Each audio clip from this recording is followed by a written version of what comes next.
নবী মুহাম্মদ সাল্লাল্লাহু আলাইহি ওয়াসাল্লামকে আল্লাহ প্রশ্ন করেছেন, ওয়ামা আদরাকা মা ইল্লিয়ুন।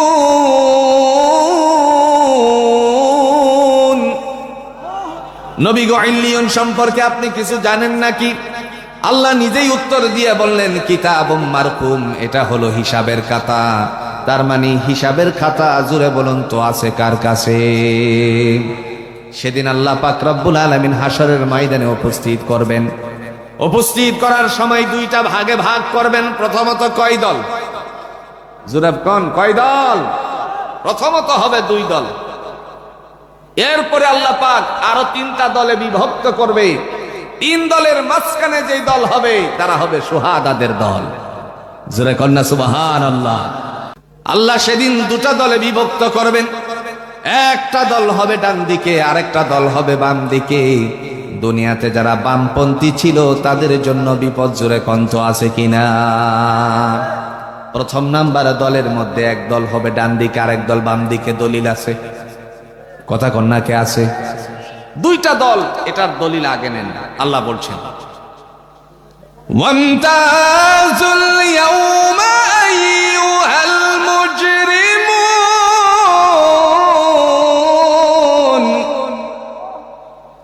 আলাম আ'হাদ ইলাইকুম ইয়া বানি আদম আল্লা তা'বুদুশ শাইতান ইন্নাহু লাকুম আদুব্বুম মুবিন।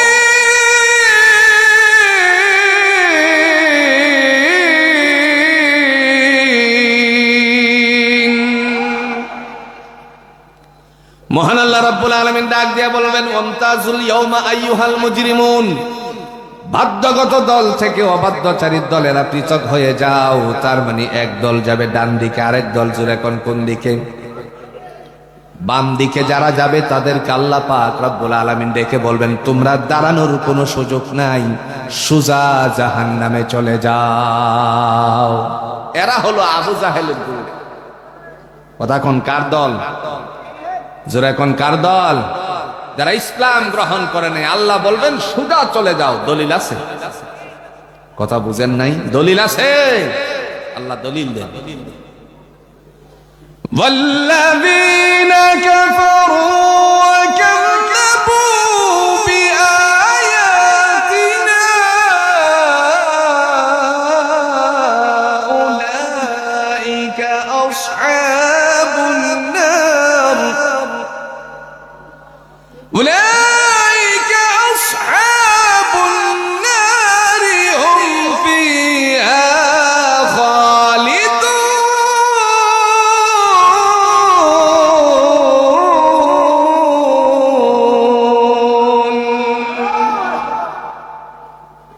মহান আল্লাহ রাব্বুল আলামিন তিনি ডাক দিয়া বলেন, ওয়াল্লাযিনা কাফারু, আর যারা অবাধ্যচারীর দল মানে কাফের, আবু জাহেলের দল।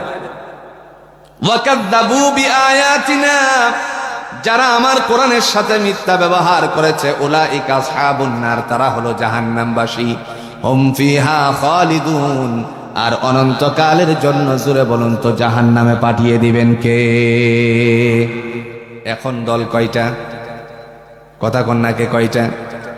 সেদিন আল্লাহ রাব্বুল আলামিন ডাক দিয়া বলবেন, ইয়াউমা হুম বারিজুনা লা ইউখফা আলাল্লাহি মিনহুম শাই লিমানিল মুলকুল ইয়াউম লিল্লাহিল ওয়াহিদিল কাহ্হার।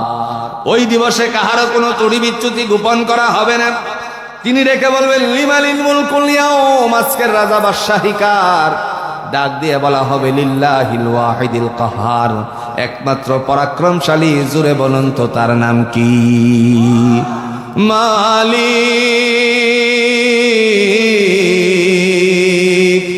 মালিক,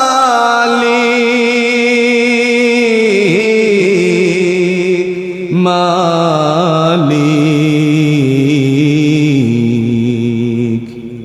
একটা ঘর বানিয়ে দিও, একটি ঘর বানিয়ে দিও। মালিক তুমি জান্নাতে, তোমার কাছে আমার একটা ঘর বানিয়ে দিও, একটি ঘর বানিয়ে দিও। আল্লাহ আমাদের সকলের জন্য জান্নাতে ঘর বানিয়ে দেব। সকলে বলেন আমিন। সেদিন মহান আল্লাহ রাব্বুল আলামিন ডাক দিয়া বলবেন, কাহারও ত্রুটি বিচ্যুতি গোপন করা হবে না। কে কি করছিলে সব তোমার হাতের মধ্যেই আছে, দেখো, নিজেরটা নিজে করো। সুবহানাল্লাহ বলছেন না? আপনি সেদিন বলবেন, আল্লাহ আমি যে দুনিয়াতে ছোট্ট একটা আমল করেছিলাম, রাস্তা দিয়ে যাওয়ার সময় আপনাদের এই যে বাইকোলা ইয়াকুবিয়া দাখিল মাদ্রাসায় একটা হাদিসের কিতাব পড়ানো হয়, যার নাম হলো মেশকাতুল মাসাবিহ। মেশকাতুল মাসাবিহ কিতাবুল ঈমান অধ্যায়ের, তার মানে কিতাবুল ঈমান অধ্যায়ের হাদিসটুকু বর্ণনা করা আসছে একজন মুসলমান অপর মুসলমানের জন্য কি রাখে। আল্লাহর নবী ঘোষণা দিয়া বললেন, আল মুসলিম আখুল মুসলিম সিত্তু খিসালিন। একজন মুসলমান অপর মুসলমানের জন্য 6টা হক রাখে। তন্মধ্যে একটা হকের নাম হলো কাফুল আযা, কষ্টদায়ক বস্তু রাস্তা থেকে সরিয়ে ফেলা। আপনি যে রাস্তা দিয়ে যাওয়ার সময় একটা কলা খেয়ে সুলাটারে রাস্তায় ফেলে রেখেছিল, সেটা দেখার পরে আপনার মনে মনে চিন্তা আসলো, কেউ যদি এই দিক দিয়ে যায়, তখন বাইকটারে ব্রেক করলে পরে সেই ব্রেকটা ধরার পর বাইক পড়ে তারপরে দেখা গেল পা ভেঙে যেতে পারে। কিংবা দেখা গেল কোনো বাচ্চা যদি দৌড় দেয়, দৌড় দেওয়ার সময়ে পিছলি খেয়ে বাচ্চা পরে ঠ্যাং ভেঙে যেতে পারে। সেই জন্য আপনি আস্তে করে তারে কিনারায় নিয়ে রেখে দিলেন। এই যে ছোট্ট একটা কাজ করলেন, আল্লাহর নবী ঘোষণা দিয়ে বললেন, বান্দা তুমি মুসলমানের 6টা হকের একটা হক আদায় করেছ। এই যে ছোট্ট হক আদায় করার কারণে মহান আল্লাহ পাক রব্বুল আলামিন ডেকে বললেন, ছোট কাজটাও তোমার আমলনামার মধ্যে আমি আল্লাহ জমা করে রেখেছি। দলিল আছে, কথা কন্যাকে দলিল আছে। কোরআনুল হাকিমে আল্লাহ পাক রব্বুল আলামিনের পক্ষ থেকে সূরাতুল কামারের 52 নম্বর আয়াতের মধ্যে দলিল পেশ করেন, ওয়া কুল্লু সাগীরিন ওয়া কাবীরিন মুস্তাতার। বান্দারে ছোট বড় যতগুলো আমল আছে, ভালো হোক মন্দ হোক, সবগুলো আমি আল্লাহ রাব্বুল আলামিন আমার তোমার এই আমলনামার মধ্যে সংযুক্ত করে রেখেছি। কে রাখছে? একটু জোরে বলেন, কে রেখেছেন? আল্লাহ রাখছেন। সেদিন আল্লাহ বলবেন, যারা ডান দিকে আছো তোমরা সৌভাগ্যবান, বাম দিকে যারা থাকবে এরা বামপন্থী থাকবে। যাদের অন্তরকরণের ভিতরে কোরআনের কথা ভালো লাগতো না, আল্লাহর জমিনে আল্লাহর দ্বীন কায়েম হোক এই ইচ্ছা পোষণ যাদের অন্তরে ছিল না, কোরআন আল্লাহর বিধান সেটা বাস্তবায়িত হোক সেটা তারা চাইতো না, ওদের কাছে এটা ভালো লাগতো না। আল্লাহ পাক রব্বুল আলামিন বলেন, যারা বামপন্থী ছিলে তোমরা বাম দিকেই চলে যাও, আর যারা ডানপন্থী ছিলে তাদের জন্য ডান দিকে দাঁড় হওয়ার জন্য যোগ্যতা পয়দা করে দিবেন কে? আপনি কোরআনের জন্য আন্দোলন করেছিলেন বন্ধু, খুব সহজ করে বুঝে নিবেন, দুনিয়ার জমিনে আর কোন কিতাবের জন্য নয়, আসমানি গ্রন্থ কোরআনুল হাকিমের জন্য যে আপনি একটু এই জমিনে দিন কায়েমের আন্দোলন করেছিলেন। মনে মনে চিন্তা করতে পারেন, আমার অনেক কষ্ট হয়েছে। এই কষ্টটার সফলতা তখনই আসবে যখন আপনি দুনিয়ার জমিন থেকে বিদায় হয়ে যাবেন। হয়তো এমন না হতে পারে আপনার জীবদ্দশায় সেই জমিনে আল্লাহর বিধান বাস্তবায়ন না হতে পারে, কিন্তু কোনো একদিন হলে পরে আপনার এই প্রচেষ্টার দ্বারা অব্যাহত হিসাবে হাসরের ময়দানে মহান আল্লাহ পাক দেখিয়ে কবর পর্যন্ত বান্দার আমলনামায় পৌঁছাতে থাকবে।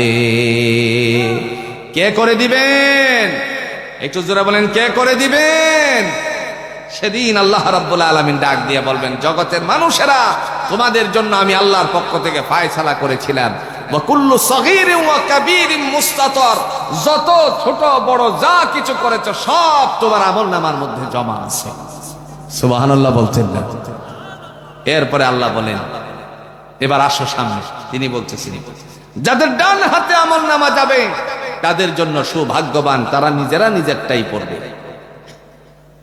فَأَمَّا مَنْ أُوتِيَ كِتَابَهُ بِيَمِينِهِ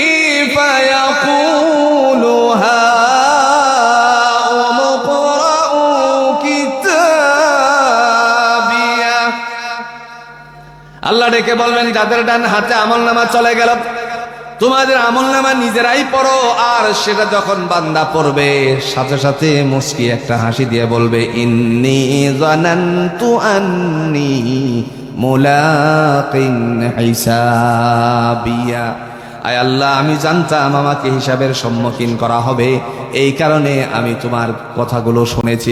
মাইয়া আমাল মিসকালা যাররাতিন খায়রান ইয়ারা ওয়া মাইয়া আমাল মিসকালা যাররাতিন শাররান ইয়ারা। যাররা পরিমাণ, অনুপরিমাণ, সরিষা দানা পরিমাণ, শুধু সরিষা দানা নয়, মক্কার সবচেয়ে বড় লাইব্রেরি যেটা হলো রাসূলুল্লাহর বাড়ির জায়গাটার মধ্যে অবস্থিত, দোতলা একটা বিল্ডিং আছে, আপনারা হজ করতে গিয়ে দেখেছেন। আবার সৌদি আরবে দীর্ঘদিন থাকার পরে আপনারা লক্ষ্য করেছেন ওইখানে আমি বহুবার ঢুকেছি, এখনটা ঢোকাটা অনেক কষ্টসাধ্য। আমার কথা বলার উদ্দেশ্য হলো সেখানে একটি সবচেয়ে বড় তাফসীর আছে, রইসুল মুফাসসিরিন যাকে বলা হয়, হযরত ইবনে আব্বাস নাম। আর ইবনে আব্বাস রাদিয়াল্লাহু তাআলা আনহুর নামে যে তাফসীরটা আছে তার নাম হলো তাফসীর ইবনে আব্বাস। আমি এই আয়াতে কারিমার অনুর ব্যাখ্যা লিখতে গিয়ে তারা বলেন সরিষা দানা পরিমাণ যার নেক আমল আছে, সরিষা দানাই শুধু নয়, সরিষা দানারে যদি 70টি খণ্ড করা হয়, একটা খণ্ডে দেখেন 70 খণ্ডের এক খণ্ড পরিমাণ যদি কাহার নেক আমল অথবা বদামল থাকে, আল্লাহ পাক রব্বুল আলামিন ডেকে বলেন বান্দারে সেটাও তোমার আমল নামার মধ্যে আমি জড়ো করে দিয়েছি। সেদিন আল্লাহ ডেকে বলবেন যাদের ডান হাতে আমল নামা চলে আসছে তারা কতই না সৌভাগ্যবান। কথাগুলো কার? একটু আস্তে কোন কথাগুলো কার? আল্লাহ বলতেছেন فَأَمَّا مَنْ أُوتِيَ كِتَابَهُ بِيَمِينِهِ فَسَوْفَ يُحَاسَبُ حِسَابًا يَسِيرًا।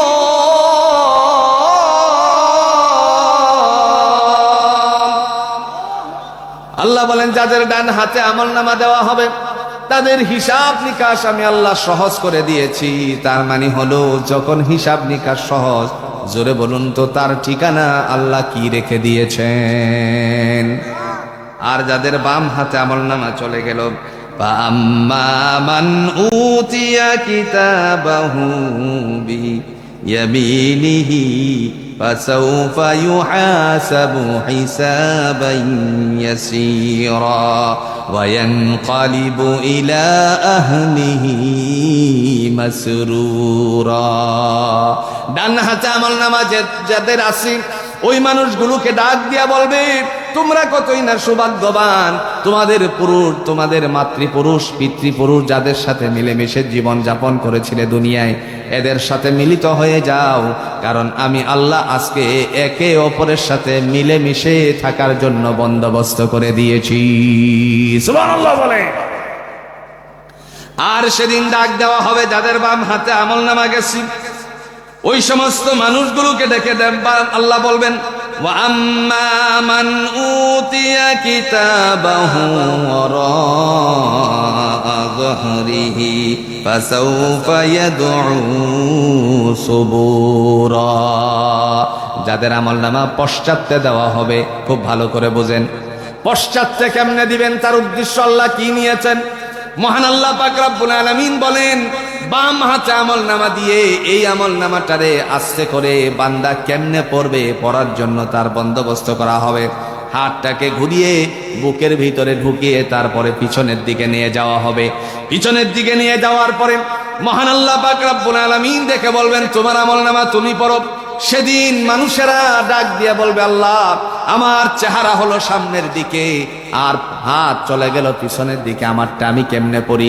আল্লাহ বলেন ও আমার ফেরেশতা চেহারাটা তার পিছনে দিয়ে দাও। তার মানে ঘাটটাকে মটকিয়ে দিয়ে চেহারা যখন পিছনে দিয়ে দেওয়া হবে, ওই সময় আল্লাহর বান্দা তখন চিৎকার দিয়ে বলবে আল্লাহ তোমার কাছে আমার আরাধনা, ফাসাউফা ইয়াদউ সুবুরা। আল্লাহ তুমি আমাকে মৃত্যু দিয়ে দাও। আল্লাহ বলবেন আর মরণ দেওয়ার কোনো সুযোগ, কথা বলেন না কেন, সুযোগ আর মরার কোনো সুযোগ নাই। মরা দুনিয়াতেই শেষ, আর আখিরাতের জমিনে মৃত্যুর কোনো সুসংবাদ দুঃসংবাদ পাওয়ার সম্ভাবনা নাই। দুনিয়ায় মারা গেলে পরে একটি শোক সংবাদ বলে আখ্যায়িত করা হয়। কথা বলেন ঠিক কিনা? কিন্তু আখিরাতের জমিনে আর মরার কোনো সুযোগ নাই, খালি পিটনি। সেদিন কিছু মানুষেরা ডাক দিয়ে বলবে, আল্লাহ, দুনিয়ার জমিনে আমি অনেক সম্পদশালী ছিলাম, আমি অনেক নেতা, বড় বড় নেতা ছিলাম, আজকে আমার সম্পদ কোন জায়গায় গেল? আল্লাহ পাক রব্বুল আলামিন ডাক দিয়া বলেন, তোমার সম্পত্তি তোমার থেকে বানচাল হয়ে গেল। ক্ষমতা যার ছিল, একটু ক্ষমতা পেয়ে তারপরে মানুষের উপর জুলুম করতো। জোরে বলেন, এরকম মানুষ আছে কিনা? গেছেনি ক্ষমতা পেয়ে জুলুম করেছিল, আর এই জুলুমের বিচার আল্লাহ জমিনের মধ্যেই দিয়ে মানুষের কাছে প্রমাণ করে দিয়েছেন তিনি আছেন। একটা সহজ করে উদাহরণ দিলে বুঝবেন। আল্লাহ ছাড় দেয় কিন্তু ছেড়ে, একটু জোরে বলেন, ছেড়ে দেন না। একটা উদাহরণ দিচ্ছি, মনে করেন আজকের মাহফিলে এসেছে, আবার কোনো সময় দেখা যায় অনেক সময় মেলা হয়, মাহফিলেও যে বড় মেলা হয়েছে, আমার আসতে এতটুকু সময় আসতে আমার খুব কাহিল লেগে গেছে। মেলার থেকে একটা গুড়ি কিনলো, মনে করেন গুড়ি কিনে সুতা নিয়ে বাসায় গেল, সকালে সে চলে গেল একটু বাতাস পেয়ে গুড়ি উড়াবে, গুড়ি শেষ পর্যন্ত উড়ালো। গুড়ি উড়ানোর পরে দেখা গেল সন্ধ্যা আসার আগেই আস্তে আস্তে করে গুড়ির সুতাটি বলতে শুরু করলো মালিক ছেলেটি। গুড়ি একবার এদিকে যায়, আরেকবার ওদিকে যায়, মালিককে যেন বলে, মালিক, শত চেষ্টা করলেও আপনার কাছে আমি ধরা দিব না। কিন্তু শেষ পর্যন্ত মালিকের কাছে ধরা দেওয়া লাগে কি লাগে না? আল্লাহ বলেন, হে জগতের মানুষেরা শোনো, আমি আল্লাহ ছাড় দেই, ছেড়ে দেই না। কষ্টিন কালেও চিন্তা করবে না যে তোমার ধরাশয়ী হবে না। পৃথিবীতে যদি কোনো সত্য কথা থাকে তাহলে একটা চিরন্ত সত্য কথা হলো, ওয়াজা সাখরাতুল মাউতু বিল হক, মৃত্যুর যন্ত্রণা চিরন্ত সত্য। জোরে বলেন ঠিক কিনা? অল্প দিনের ক্ষমতা পেয়ে আমার দেশের মেধা কিভাবে শূন্য করা যায় সেই পরিকল্পনা ভারতের নীল নকশাগুলো আমার দেশের মধ্যে বাস্তবায়ন করার চেষ্টা করেছিল। চিন্তা করেন তো একবার, বেটারে বেটি বানিয়ে দিয়েছে। ভুল বলেছি কি? কথা কন্যাকে ভুল বলেছি? বেটারে কি বানিয়ে দিছে? গল্প বানিয়েছে শরীফ থেকে, আপনারা ভুলে গেছেন, শরীফ থেকে শরীফা। এই শরীফাকে যদি মনে করেন গাজীপুরের কাশেমপুর কারাগারে বেটারে যেটা বেটি বানালো, এই শরীফারে যদি গাজীপুর কাশেমপুর কারাগারে মহিলাদের সাথে 1 বছর কারাদণ্ড দেওয়া হতো, তাহলে দেখা যেত 1 বছর পর জামিনে আসলে পরে এদের সাথে, এই শরীফার সাথে আরো মহিলারা বেরিয়ে আসছে, মোটামুটি ভাবে অনেকেরই স্বাস্থ্য বেড়ে যেত। কথা বুঝেন নাই? বুঝেন নাই? স্বাস্থ্য কোন দিক দিয়ে দেখিয়েছি বাড়ত? এই যে বুঝছেন কি? শরীফ সর্বনাশ করে দিত, স্বাস্থ্য বাড়িয়ে দিত মহিলাদের। এই রাম বামের কথা শুনে আমার দেশটাকে অস্থিরতার জন্য, আমার দেশের মেধা শূন্য করে দিয়ে এদেশ কায়স্থ করতে চেয়েছিল ভারতের। কথা বলেন ঠিক কিনা? যার নীল নকশাগুলো আজ আমরা লক্ষ্য করছি, ভারতের আসাম রাজ্য থেকে বাংলাদেশে চট করে ঢুকে দেওয়ার জন্য আবার তারা দলে দলে পাইকারা শুরু করেছে। আমরা বলি, আসো, এই জাতীয় অভ্যুত্থানের মাধ্যমে এই জাতি বুঝিয়ে দিয়েছে গোটা বিশ্ববাসীকে বাঙালি জাতি মাথা উঁচু করে দাঁড়াতে পারে। ভুলে যেও না সেই ভারতের মানুষেরা, যেদিন পূর্ব পাকিস্তান আমরা ছিলাম, সেদিন তোমাদের থেকে যেদিন আলাগ হয়েছিল, 30টা ট্যাঙ্কে বুকে মাইন ফিটিং করে বাঙালিরা এই পূর্ব পাকিস্তান আর পশ্চিম পাকিস্তানে বিখণ্ডিত করেছিল। ঠিক না?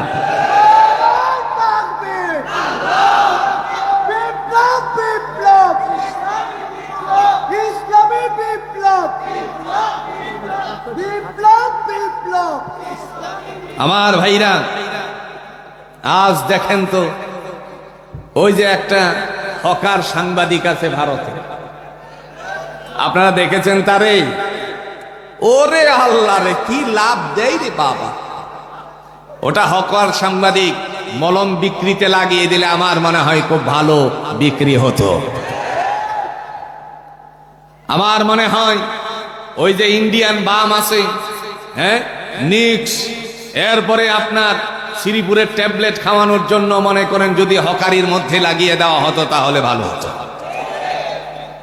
হকার সাংবাদিক বলে যে ভারতের যদি চট্টগ্রামটা হয়ে যেত তাহলে এত টাকা পয়সা খরচ হতো না, ভারতের জন্য ভালো হতো। তার মানে এটা আজকের পরিকল্পনা নয়, এরা চেয়েছিল বাংলাদেশের কিছু অঞ্চলকে নিয়ে যাওয়া। আর এই নিয়ে যাওয়ার নীল নকশা যার হাতে উঠিয়েছিল, সেই নীল নকশা উঠানোর যার হাতে ছিল, সে দিল্লির মাটিতে এখন বসে আছে। কথা কোন ঠিক না? আমার ভাইরা এই দিল্লিতে বসে বসে বাংলাদেশের মানুষকে বিপদগামী করার জন্য পায়তারা করছে। চক্রান্ত একে একে করে একটা একটা করে বাস্তবায়ন করার সে চিন্তা করছে। আবার শুনেছি নাকি আগামী 8 তারিখে দেশে আসার চিন্তা ভাবনা আছে। আপনারা আছেন তো? কথা কন্যাকে আছেন তো? সজাগ আছেন তো? যেইভাবে বটি দিয়ে, যেইভাবে লঘু বইটা দিয়ে বিরোধী দলের মানুষের উপর আক্রমণ করেছিল, বাংলাদেশ জামাত ইসলামীকে, বাংলাদেশ ছাত্র শিবিরের ছেলেদেরকে পিটিয়ে পিটিয়ে শহীদ করেছিল, ওই দিন আমরা ভুলে যাইনি। এদেশের মাটিতে আমাদের কথা স্মরণ আছে। যেদিন তোমাদের পিছনে লাগা হবে, সেদিন আমরা তোমাদেরকে এদেশ শুধু নয়, কত দূরে যাবে তার কোনো অস্তিত্বও খুঁজে পাবে না।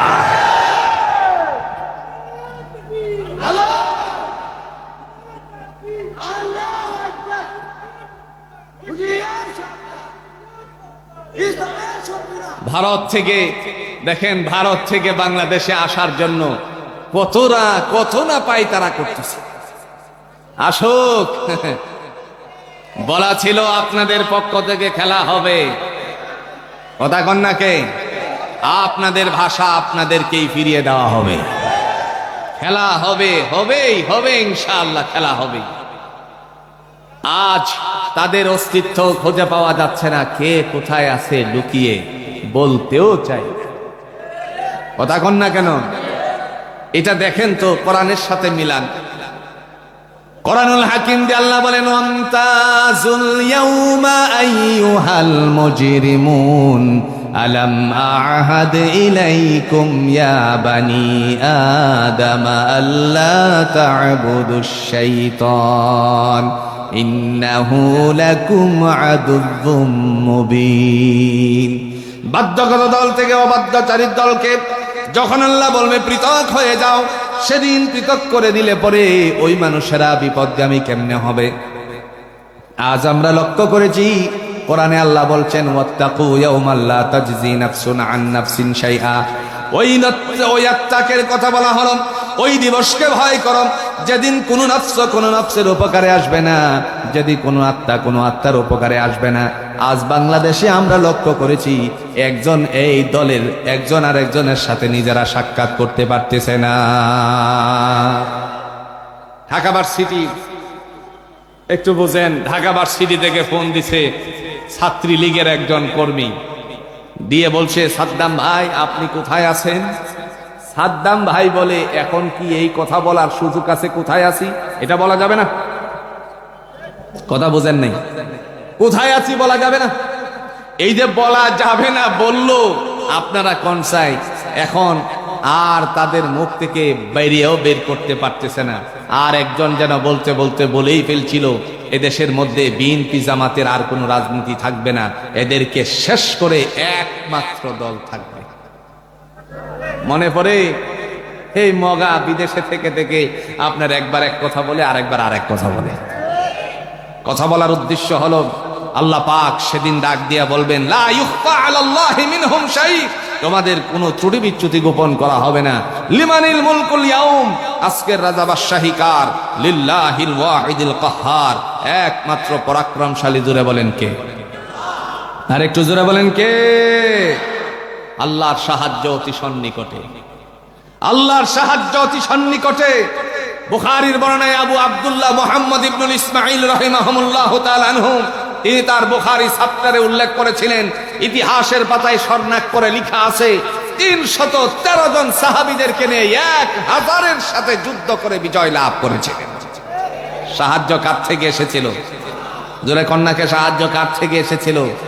কোনো গোলা বারুদ নিয়ে এই যে গণ অভ্যুত্থানের সময় হাজির হয় নাই, একমাত্র তাদের মুখে আর বুকের বল নিয়েই যথেষ্ট হয়ে গেছে। যা দুই একটা লাঠি সুতা আর কি, দুই একটা কি লাঠি সুতা, এই লাঠি সুতা দিয়ে বুঝিয়ে দিল আমরা বদরি কাফেলার সৈনিক। কেমন বদরের ময়দানে আল্লাহ সহায়তা করেছিলেন।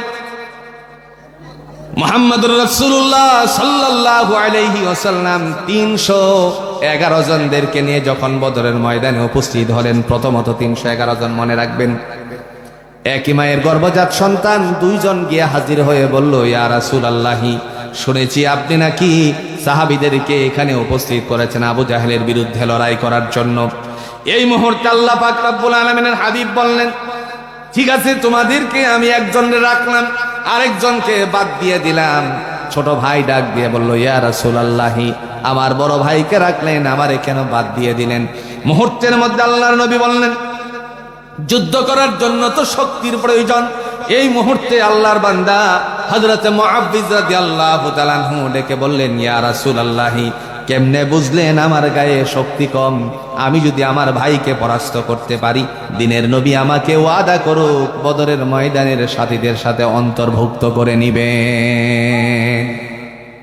সাহাবীদের সামনে আল্লাহর নবী বললেন, ঠিক আছে, শক্তি পরীক্ষা হয়ে যাক।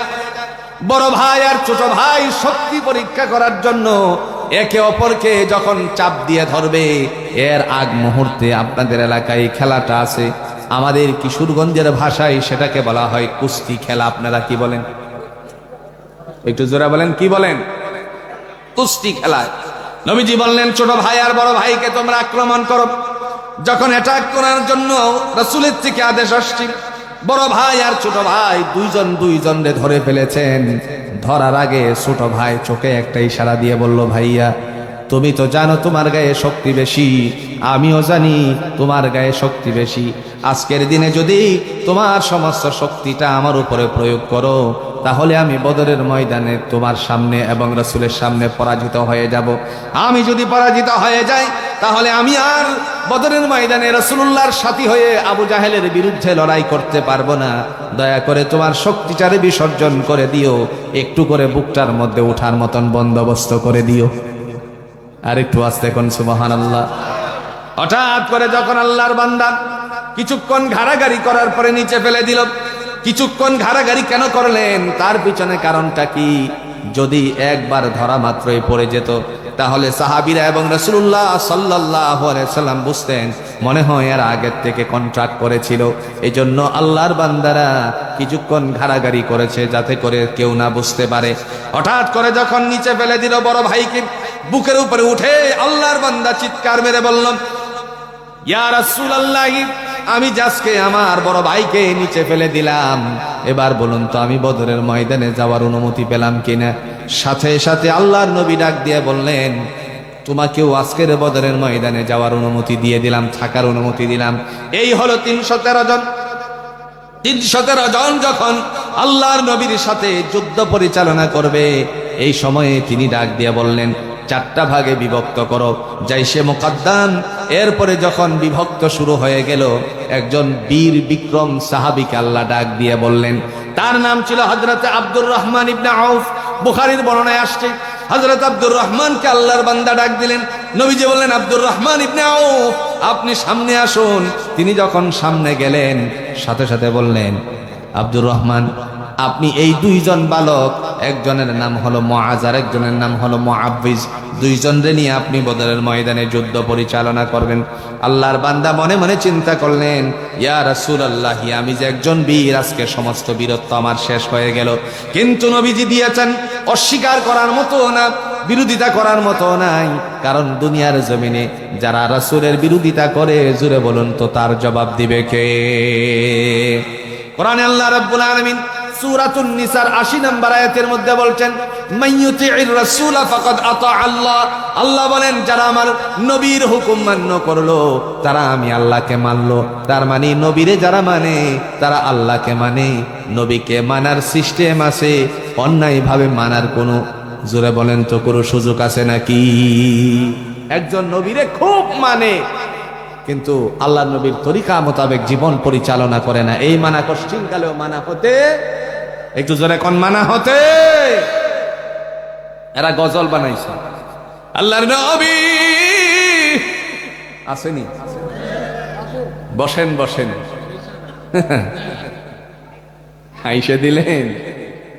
হ্যাঁ, এখন আরেকজনে ব্যাখ্যা করতেছে হুজুরি, হুজুরি কেন বলা হলো গজলে। এখন বলতেছে কি গাঁজাখুরি কথা, আপনারা একবার চিন্তা করেন তো। মুর্শিদ আমার হুজুরিটা, হ্যাঁ কথা বুঝছেন কিনা? হ্যাঁ, ব্যাখ্যা করতেছে হুজুরি, হুজুরি পিসাবা ছিল, সে তার উজু করার সময়ে পেটের ভিতরে নারী বুড়ি বের করে নাকি নতুন করে ধৌত করে আবার নিজে নিজে ঢুকাইতো। আর একটু আসছে কোন নাউজুবিল্লাহ। কত বড় গাঁজাখুরি কথা, যেই গাঁজাখুরি আওয়াজ সেই গাঁজাখুরি কথাই তো বের হবে। কথা কন না কেন আমার ভাইরা? মহান আল্লাহ পাক রব্বুল আলামিন তিনি ডাক দিয়া বললেন, আমি আমার বদরি সাহাবীদের জন্য আকাশ থেকে ফেরেশতা দ্বারা সহায়তা করেছি। দেখেন 313 জনকে নিয়ে শেষ পর্যন্ত আল্লাহর নবী যখন যুদ্ধের জন্য প্রস্তুত, এই সময় 2 জনকে তুলে দিলেন হযরত আব্দুর রহমান ইবনে আউফের কাছে। তিনি বললেন, ইয়া রাসূলুল্লাহ, এদেরকে নিয়ে যুদ্ধ করতে হবে। তো হ্যাঁ, বিরোধিতা করলেন না, তার কারণ একটাই। কোরআনের সূরাতুন নিসার 80 নম্বর আয়াতের মধ্যে আল্লাহ বলছেন, মান ইউতি'ir রাসূলা ফাকাদ আতা আল্লাহ ইলা আখিরিল আয়াত। যারা আমার নবীর হুকুম মান্য করলো তারা আমি আল্লাহকে মানলো। এই কারণে কোনো বিরোধিতা করা যাবে না। যুদ্ধ শুরু হয়ে যাবে, এই সময় আল্লাহর বান্দাদ্বয় ডাক দিয়ে বললেন, চাচা আপনার কাছে আমাদের একটা প্রশ্ন। এমনিতেই তো মনের ভিতরে জং ধরে আছে, কষ্ট জমে আছে, কারণ তিনি একজন বীর। এদের দ্বারা বিশৃঙ্খলা হবে, এদের দ্বারা বিভিন্ন প্রশ্নের সম্মুখীন হতে হবে। এই কারণে আল্লাহর বান্দা চিন্তিত অবস্থায় আছেন। হঠাৎ করে যখন বলল, চাচাজি আপনার কাছে আমাদের একটা প্রশ্ন জবাব দেন, মুহূর্তের মধ্যে বলল, কি তোমাদের প্রশ্ন বলো। সাথে সাথে বলল, আমরা কোনোদিন আবু জাহেলকে দেখিনি, একটু দেখাইয়া দিবেননি? সুবহানাল্লাহ বলেন। তিনি বললেন, আবু জাহেল দিয়ে কি করবে? মুহূর্তের মধ্যে বলল, মায়ের জবান থেকে শুনেছি আমার নবীকে অনেক কষ্ট দিয়েছে সেই আবু জাহেল। আজকের দিনে আমরা 2 ভাই মিলে প্রতিজ্ঞাবদ্ধ হয়ে এসেছি, বদরের ময়দান থেকে তারে চিরজাহান্নামী করে পাঠিয়ে দিব। ফায়সালা কার? আর একটু জোরে বলেন, ফায়সালা কার? বদরের ময়দান থেকে চিরজাহান্নামী করে পাঠিয়ে দিব। কথা বলা মাত্রই হযরত আব্দুর রহমান ইবনে আউফ আল্লাহর বান্দা ডেকে বললেন, 2 জন বালকের কথা শুনে আমার মনের ভিতরে স্বস্তিরতা ফিরে আসলো। আমি যে একজন বীর ছিলাম, আমার মধ্যে 2 জন বীরের শক্তি এসে গেল। তার মানে অবশ্যই আমরা জানি যুক্তিবিদ্যার মাধ্যমে সেটা প্রমাণিত হয়, মানুষের সাহস থেকে শক্তি সঞ্চারিত হয়। জোরে কোন ঠিক কিনা? একটা উদাহরণ দিলে আপনাদের বুঝে আসবে সহজে। মনে করেন এখান থেকে বাড়ির দিকে রওনা দিয়েছেন, সিরিফ একা হয়ে গেছেন, 2টা থেকে 3টা সিগাল আপনার দিকে শিয়াল আসতেছে। তখন আপনি যত বড় সাহসী মানে শক্তিশালী হন না কেন, একটু সাহসের কারণে শক্তিটা নিস্তেজ হবে কি হবে না? কথা কন না কে, হবে কি হবে না? আর যদি 10টা শিয়ালও থাকে, আপনারা আছেন 2 জন, তখন বলেন তো সাহসের কোনো কমতি হবে? শক্তি নিস্তেজ হবে? সাহস থেকে শক্তি সঞ্চারিত হয়। হযরত আব্দুর রহমান ইবনে আউফ আল্লাহর বান্দা বললেন, মুহূর্তের ভিতরে আমার শরীরের মধ্যে 2 জন বীরের শক্তি এসে গেছে। আর একটু আস্তে কোন সুবহানাল্লাহ। যখন এই শক্তি এসে গেল, আল্লাহ পাক রব্বুল আলামিনের বান্দা দেখেন এই মুহূর্তে কি ফয়সালা করে। তিনি বললেন, আমাদেরকে একটু আঙ্গুল দিয়ে দেখিয়ে দিবেন। শেষ পর্যন্ত যুদ্ধ শুরু হয়ে গেল। আল্লাহ পাক রব্বুল আলামিনের বান্দা মুহাম্মদ সাল্লাল্লাহু আলাইহি সাল্লামের সাহাবী হযরত আব্দুর রহমান ইবনে আউফ তিনি বললেন, বাসারা তোমরা যে দেখতে চেয়েছিলে তোমাদের কাঙ্ক্ষিত পুরুষ, ওই যে সাদা ঘোড়ার উপরে মহড়া দিচ্ছে, সেই হলো আবু জাহেল। যখন বলল বাস পাখির মতন তারা দৌড়ে গেল, তার মানে হলো ওদের কোনো বাহন ছিল না, দৌড়ে গিয়ে হাজির হয়ে গেল তার ঘোড়ার সামনে। এই মুহূর্তে বড় ভাই আর ছোট ভাইয়ের আর একটা চোখের ইশারা হয়ে যায়, বলল, ভাইয়া ঘোড়ার উপরে আবু জাহেল আর আমরা আছি নিচে, যদি তাকে আঘাত করি তাহলে ঘোড়ার পা পর্যন্ত আঘাত করতে পারবো। আবু জাহেল ঘোড়ার পিঠ থেকে আমাদেরকে এই যে তার পাটা পর্যন্ত আঘাত করলে পরে উপর থেকে আমাদেরকে প্রক্ষাঘাত করে ফেলবে, তাকে আমরা একটু ব্যথা দিতে পারবো? সে তো আমাদেরকে দুনিয়ার জমিন থেকে বিদায় করে দিবেন। এই মুহূর্তে ইশারা দিয়ে বলে বলল, ইশারার মাধ্যমে বুঝালো, ভাইয়া তোমার হাতে যে তরবারি কানা আছে, রাঙ্গা তরবারি কানাকে সিক্ত হাতে ধারণ করো, আবু জাহেলের ঘোড়ার সামনের পায়ের মধ্যে আঘাত করো, আর ঘোড়ার পা যদি কেটে যায় সামনের দিকে ঝুঁকে যাবে, সে ঘোড়ার পিঠ থেকে পড়ে গেলে পরে আমি আমার তরবারি কানা দিয়ে শক্ত করে তার উপরে আক্রমণ করে চিরজাহান্নামী করে পাঠিয়ে দেব। বদরের ময়দানে দুইজন আল্লাহর বান্দা এই চিন্তা করে যুদ্ধ পরিচালনা করতে লাগলো। হঠাৎ করে আল্লাহর নবী দেখতে পেলেন 1000 সৈন্য নিয়ে আবু জাহেল একটা পাহাড়ের উপরে অবস্থান নিয়েছে, আর 313 জন তারা নিচে অবস্থান নিয়েছে। এই মুহূর্তে আল্লাহর নবী তাদের দিকে লক্ষ্য করে একবার লক্ষ্য করে সাহাবীদের চেহারার দিকে দেখলেন, সাহাবীদের চেহারা মলিন হয়ে গেল। এই মুহূর্তে আল্লাহর নবী ডাক দিয়ে আল্লাহর পায়ে সিজদারত হয়ে বললেন, মাতা নাসরুল্লাহ, আল্লাহ তোমার সাহায্য কোথায়? আল্লাহ ডেকে বলেন, আলা ইন্না নাসরাল্লাহিল করিব। নবী আমার, আপনার অতি সন্নিকটে আমার সাহায্য। রাসূল যেখানে সেজদা দিয়েছিলেন, যেই জায়গাটার মধ্যে সেজদাই পড়ে আল্লাহর কাছে বলছিলেন মাতা নাসরুল্লাহ, আজকে সেই জায়গাটার মধ্যে সবচেয়ে একটা সুন্দর মসজিদ করা হয়েছে। এই মসজিদটার নাম হলো মসজিদুল আরিশ। আমি এই মসজিদুল আরিশে বহুবার গিয়ে নামাজ পড়েছি, সালাত আদায় করেছি। আমার ভাইরা, বলার উদ্দেশ্য হলো নবী মুহাম্মদ সাল্লাল্লাহু আলাইহি ওয়াসাল্লামকে আল্লাহ বলেন, আলা ইন্না নাসরাল্লাহিল করিব। নবী আমার, আপনার অতি সন্নিকটে আমার সাহায্য। মাথা উঁচু করুন। মাথা উঁচু করলেন। মাথা উঁচু করার পর তিনি দেখলেন আকাশের মধ্যে সারি সারি আল্লাহর পক্ষ থেকে 1000 ফেরেশতা সৈন্য হিসাবে প্রস্তুত করে রেখেছেন। আর একটু আস্তে কোন সুবহানাল্লাহ। রাসূল সাল্লাল্লাহু আলাইহি সাল্লাম একটু মুস্কি হাসি দিলেন। কোরআনে আসছে, ওয়ালাকাদ নাসারাকুমুল্লাহু বিবাদরিন ইলা আখিরিল আয়াত। আল্লাহ বলেন, বদরের ময়দানে আমি আমার রাসূলের জন্য সাহাবীদের উদ্দেশ্যে সহায়তা দান করেছিলাম। কেমন সহায়তা করেছিলেন একবার দেখেন, কেমন সাহায্য ছিল। আল্লাহ বললেন, নবী আমার আকাশটার দিকে তাকান। রাসূল যখন আকাশের দিকে তাকালো, দেখলেন সারি সারি 1000 ফেরেশতা। তিনি মুস্কি হাসি দেওয়ার পর আল্লাহর কাছে এই হাসিটা মনোপুত হলো না। আল্লাহ বললেন, নবী আমার, আপনার কাছে যদি এই 1000-এ মনোপুত না হয়, আমি আপনার বদরি সাহাবীদের সহযোগিতার জন্য আরো 3000 মওজুদ করে রেখেছি। রাসূল সাল্লাল্লাহু আলাইহি ওয়াসাল্লাম আরেকটা মুস্কি হাসি দিলেন। আল্লাহ পাক বলেন, 3000-এও যদি না হয়, আমার পক্ষ থেকে আপনার সাহাবীদের জন্য 5000 মওজুদ করে রেখেছি। সুবহানাল্লাহ। আচ্ছা, কোন চাই? জিবরাইল আমিন নিতে যথেষ্ট ছিল। এই 1000 আর 5000-এর দরকার ছিল?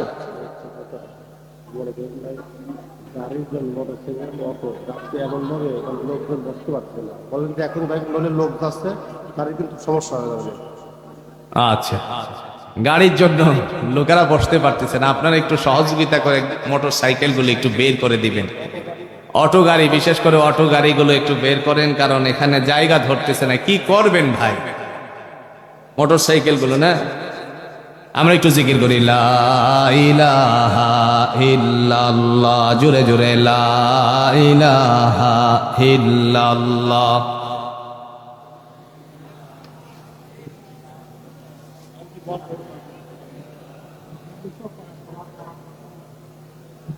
লা ইলাহা ইল্লাল্লাহ।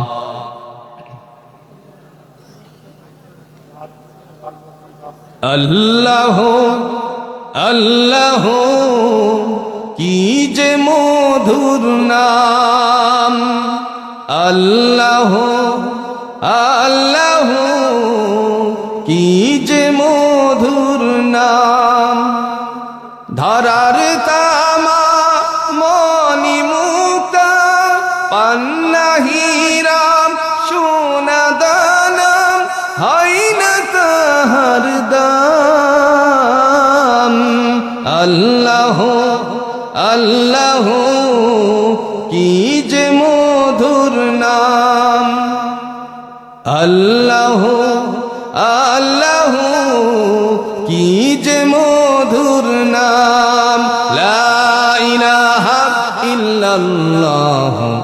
মুহাম্মাদুর রাসূলুল্লাহ সাল্লাল্লাহু আলাইহি ওয়াসাল্লাম। এমত অবস্থায় যুদ্ধ শুরু হয়ে গেল। কথা অনুযায়ী সামনের দিকে অগ্রসর হলো। অগ্রসর হওয়ার পর মুহাম্মদ সাল্লাল্লাহু আলাইহি ওয়াসাল্লামের দুইজন আল্লাহর বান্দারা, দুইজন সাহাবী, ছোট্ট বালকদ্বয়, তারা আস্তে করে পরিকল্পনা অনুযায়ী কাজ শুরু করে দিল। একটি পর্যায়ে দেখা গেল আবু জাহেলকে চির জাহান্নামী করে পাঠিয়ে দিয়েছে। তার মানে এটাই হলো ইতিহাস, এটাই হলো বাস্তবতা। এটার থেকে আমাদের শিক্ষা, যখন মানুষেরা সামনের দিকে অগ্রসর হয়, আল্লাহর কোরআনকে সামনে অগ্রসর করার উদ্দেশ্যে আল্লাহ তাদেরকে সহায়তা করবেন। যারা বলেন ঠিক কিনা? এবার আসেন, আল্লাহ পাক তিনি ডাক দিয়ে বলবেন, তোমার তো অনেক ক্ষমতা ছিল। ক্ষমতা আছে কিনা? কোন কথা কন্যাকে ক্ষমতা আছে কিনা? আল্লাহ বলেন, তোমার তো অনেক ক্ষমতা ছিল, আজ সেই তোমার ক্ষমতা কোথায়? হালাকা আন্নি সুলতানিয়া। সেদিন ডেকে বলা হবে, ক্ষমতার বাহাদুরি দুনিয়াতে অনেক করেছিলেন তোমরা। ক্ষমতার বাহাদুরি করতে গিয়ে নিরপরাধ মানুষকে অপরাধী সাব্যস্ত করে ফাঁসির কাস্টে ঝুলাইছিলেন। কথা কন না কেন? আল্লাহ বলেন, তোমাদের হাতে একটা কলম উঠিয়েছিলাম, আমি বলেছিলাম নুন ওয়াল কলামি ওয়া মা ইয়াসতুরুন।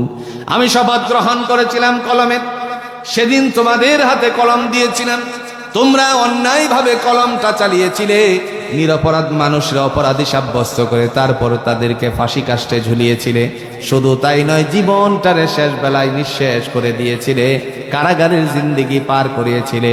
দুনিয়ার কাহারো কাছে হিসাব না থাকলে জোরে বলুন তো হিসাব আছে কার কাছে? সেই দিন আল্লাহ রাব্বুল আলামিন হিসাব গ্রহণ করবেন। তার সামনে কোনো ত্রুটি বিচ্যুতি গোপন থাকবে না। তিনি বলবেন, লিমানিল মুলকুল ইয়াউম, আজকের রাজা বাদশাহী কার? লিল্লাহিল ওয়াহিদিল কাহ্হার, একমাত্র পরাক্রমশালী আল্লাহর। আর যারা ডান দিকে থাকবে, আল্লাহ পাক রব্বুল আলামিন ডেকে বলবেন, তোমরা তোমাদের পরিবারদের সাথে মিলিত হয়ে যাও। মিলিত হওয়ার জন্য তিনি বলবেন, একটু সামনের দিকে অগ্রসর হও। হাতে যখন ইশারা মারবে, সবাই দৌড় দিবে জান্নাতের দিকে। তার কারণ তাদের ডান হাতে আমলনামা এসেছিল। সেদিন জান্নাতের দিকে দৌড় মারার সময় কেমনে তারা জান্নাতের কাছে যাবে, আল্লাহ কি ফয়সালা করবেন? সূরা বলুন তো, কোরআনে তার দলিল আছে কিনা? দলিল আছে?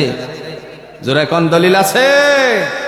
দলিল সূরাতুজ জুমারে আল্লাহ পেশ করেন, ওয়াসিকাল্লাযীনা ইত্তাকাউ রাব্বাহুম ইলাল জান্নাতি যুমারা حتى إذا جاءوها وفتحت أبوابها وقال لهم خزنتها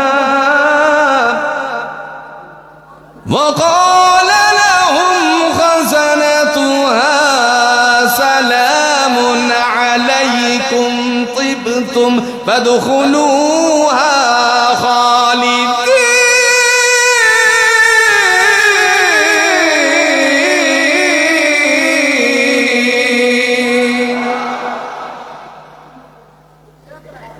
মহান আল্লাহ রাব্বুল আলামিন ডাক দিয়া বলেন, যারা আমি আল্লাহকে ভয় করেছিলে তাদেরকে দলে দলে জান্নাত দেওয়া হবে। যখন জান্নাতের দরজার নিকটবর্তী হবে, আল্লাহ বলেন, ওয়া ফুতিহাত আবওয়াবুহা, আমার বান্দা বান্দির জন্য জান্নাতের সমস্ত দরজাগুলো খুলে দাও। সুবহানাল্লাহ বলে। ওয়া ক্বালা লাহুম খাজানাতুহা, ডেকে বলা হবে, ওই যে ভাণ্ডারসমূহ সবগুলো হলো তোমাদের। সালামুন আলাইকুম তিবতুম ফাদখুলুহা খালিদিন, প্রবেশ করো শান্তির ঘরে অনন্তকালের জন্য। ঘোষণাটা দিবেন কে? একটু জোরে এখন ঘোষণাটা দিবেন কে? এই সময় আপনি জান্নাতে প্রবেশ করবেন, করবেন কিনা? এখন কথা কয় না রে। জান্নাতে প্রবেশ করতে রাজি আছেন তো ইনশাআল্লাহ? আল্লাহর জমিনে আল্লাহর দ্বীন কায়েম হোক, রাজি আছেন তো ইনশাআল্লাহ? সেদিন জান্নাতে প্রবেশ করার সময় আপনি একটা আওয়াজ তুলবেন, আমি একটা শব্দ করি, আপনারা তার উত্তর দিবেন। রেডি? না, সবাই রেডি না। রেডি? হচ্ছি। বুঝলেন না? আবার রেডি হচ্ছি। এই যে আলহামদুলিল্লাহ বললেন অল্প সংখ্যক মানুষের, আবার রেডি হাঁচি। দুনিয়ার জমিনে হাঁচি দিলে পরে আলহামদুলিল্লাহ পড়েছেন, নামাজে যাওয়ার পরে সালাত আদায় করার সময় আপনি পড়েছেন আলহামদুলিল্লাহি রাব্বিল আলামিন। আপনি পড়েছিলেন সমস্ত প্রশংসা আল্লাহ তোমার জন্য, যিনি উভয় জাহানের মালিক। দুনিয়াতে ছেলে যখন গোল্ডেন ক্লাস করেছে, দাখিল পরীক্ষায় বাইকুলা ইয়াকুবিয়া দাখিল মাদ্রাসা থেকে একজন ছেলে গোল্ডেন ক্লাস করেছে। বাবা দাদা শোনার পরে জোরে বলুন তো পরে কি? একটু জোরে এখন পরে কি? এই যে আলহামদুলিল্লাহটা পড়লো, জান্নাতে ঢোকার আগে এই কাজটাই করবেন। কেমনে করবেন দেখেন, ডাক দিবেন এইভাবে, وقالوا الحمد لله الذي صدقنا وعده وأورثنا الأرض نتبوأ من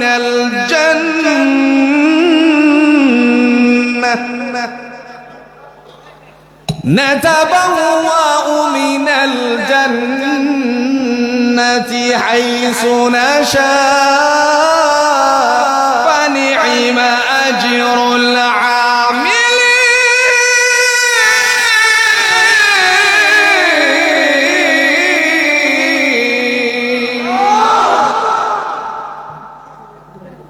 কনসাই এতগুলো মানুষের আওয়াজ তো আরো বেশি হওয়ার।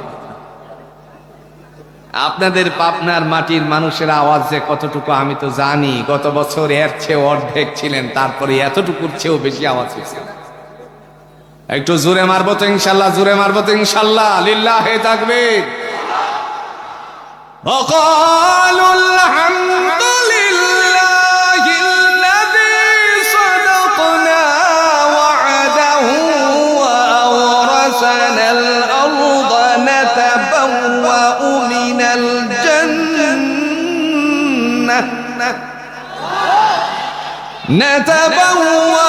من الجنة حيث نشاء فنعم أجر العاملين।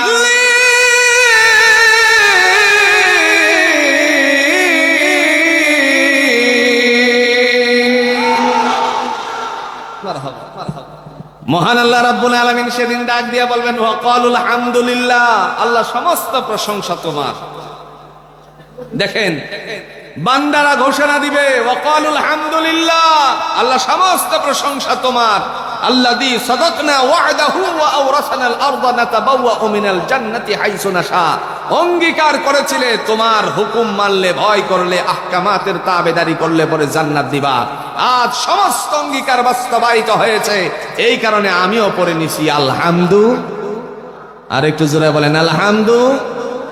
সুবহানাল্লাহ আলহামদুলিল্লাহ লা ইলাহা ইল্লাল্লাহ সুবহানাল্লাহ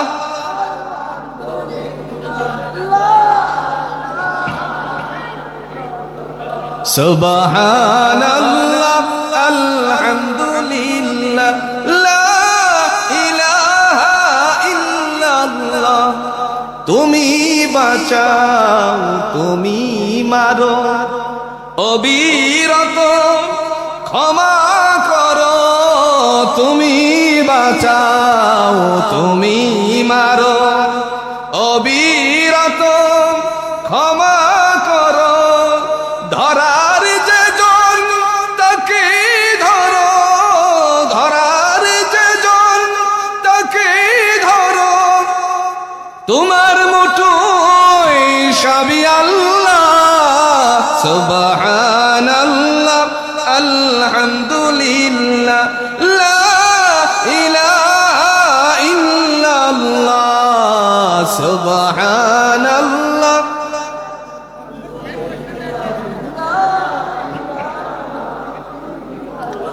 তোমার রিজিক খেয়ে পড়ে অবাধ্য হয় কেমন করে তোমার রিজিক খেয়ে পড়ে, অবাধ্য হয় কেমন করে খুঁজে না পাই কোনো ভাষা, খুঁজে না পাই কোনো ভাষা শুকর গুজার করার গো আল্লাহ।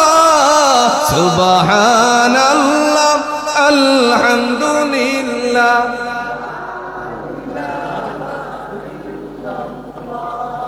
সুবহানাল্লাহ আলহামদুলিল্লাহ, লা ইলাহা ইল্লাল্লাহ।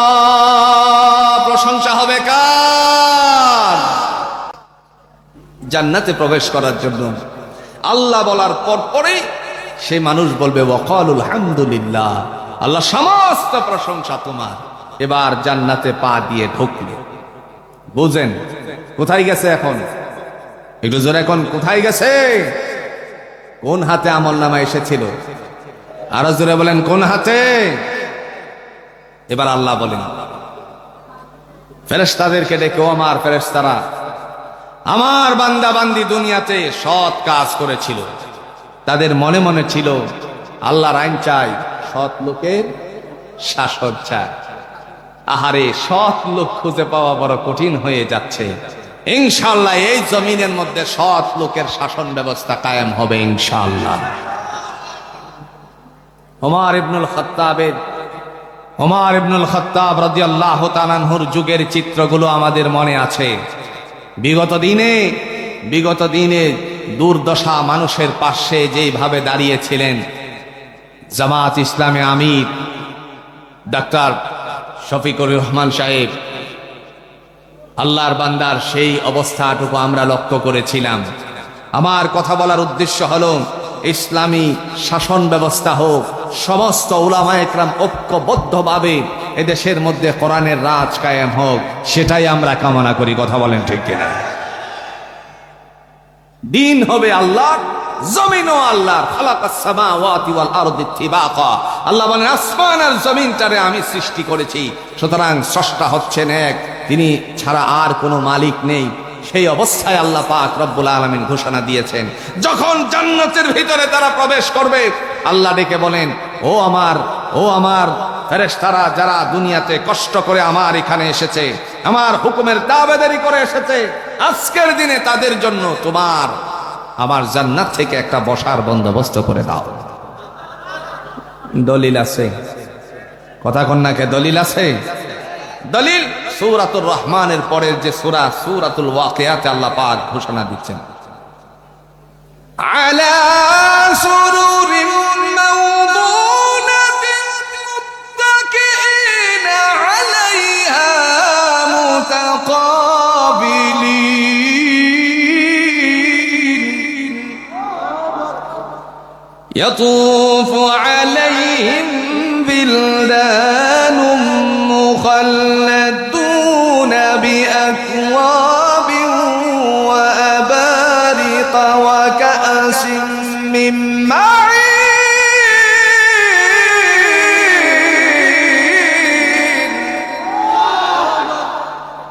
لا يصدعون عنها ولا ينزفون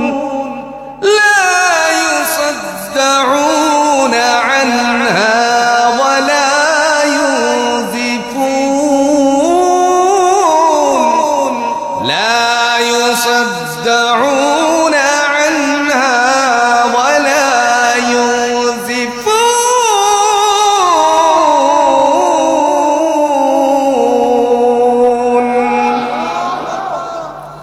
কোরআনুল হাকিম দ্বারা আল্লাহ রাব্বুল আলামিন বলেন, আলা সুরুরিন মাওদুনাতিন মুত্তাকিইনা আলাইহা মুতাকাবিলিন, স্বর্ণ খচিত বিশিষ্ট সিংহাসনের বন্দোবস্ত করা হবে, সেখানে তোমরা হেলান দিয়ে বসবে মুখোমুখি হয়ে। আর সেখানে হেলান দিয়ে বসার পরে মুখোমুখি হয়ে চিরকিশোরীরা সামনের দিকে অগ্রসর হবে, আর তাদের হাতে থাকবে খোঁজা পূর্ণ পেয়ালা, যেখানে তোমার একবার দুইবার নয় যতবার ইচ্ছা পান করবে, লা ইউসাদ্দাউনা আনহা ওয়ালা ইউনজিফুন, শিরোপীড়া হবে না, মাতলামি হবে না, সমস্ত অবস্থান থেকে, মাতলামি ভাব থেকে জোরে বলুন তো মুক্ত করে দিবেন কে? আরো জোরে বলেন, মুক্ত করে দিবেন কে? শিরোপীড়া হবে না, মাতলামি হবে না। সেই দিন আমাদের সামনে আছে।